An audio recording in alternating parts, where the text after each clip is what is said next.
When our new friend finally admitted he needed to cancel our plans and end our new friendship, it was pretty disappointing. We've been talking for several weeks, so expectations were rising accordingly. As with every life journey, there will be an ebb and flow, or high points and low points.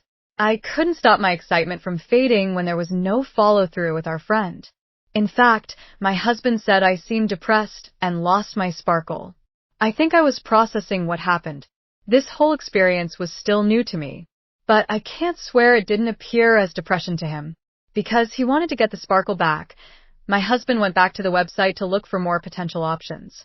He knows enough about how the algorithms work to bring my profile to a guy's attention without directly messaging any of them.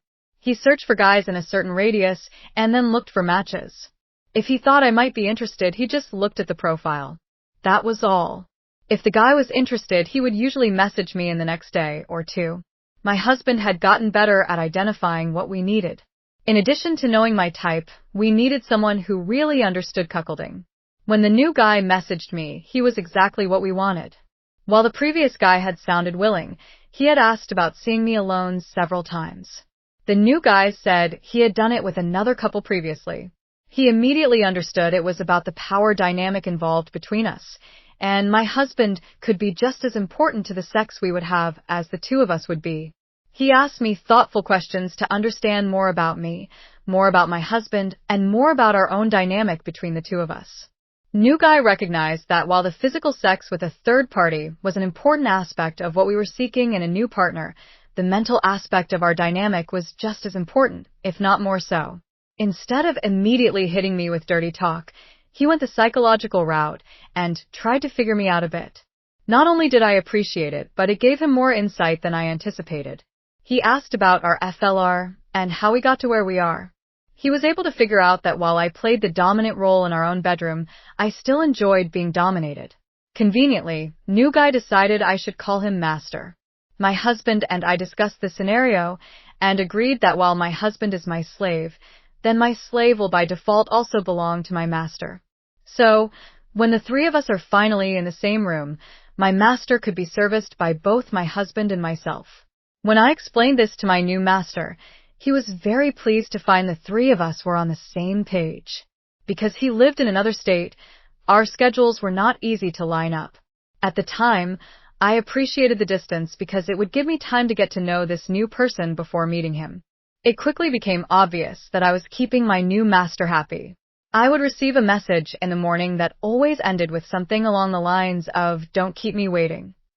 I generally responded as soon as I could, and I would typically receive another reply before the end of the workday.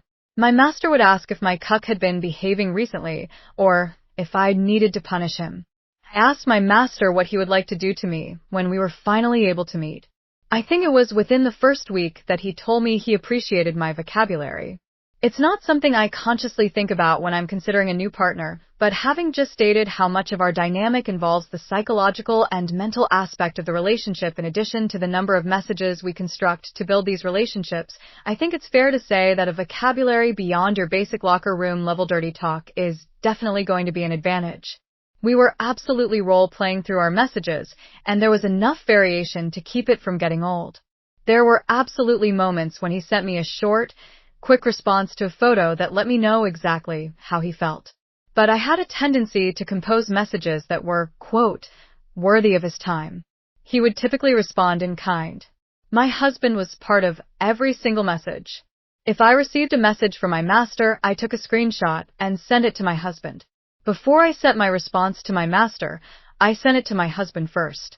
Occasionally, my husband would give me feedback or ask me to change something in my messages before I sent them. Sometimes, he thought I was sharing too much when I needed to be more mysterious. Sometimes, he said I was describing him in a negative light, which I wouldn't do intentionally. My husband explained to me that he would never want to give another man an opening if some other guy wanted to break us apart. As it happened, I was becoming somewhat infatuated with my master. Please like and click subscribe in the bottom right-hand corner.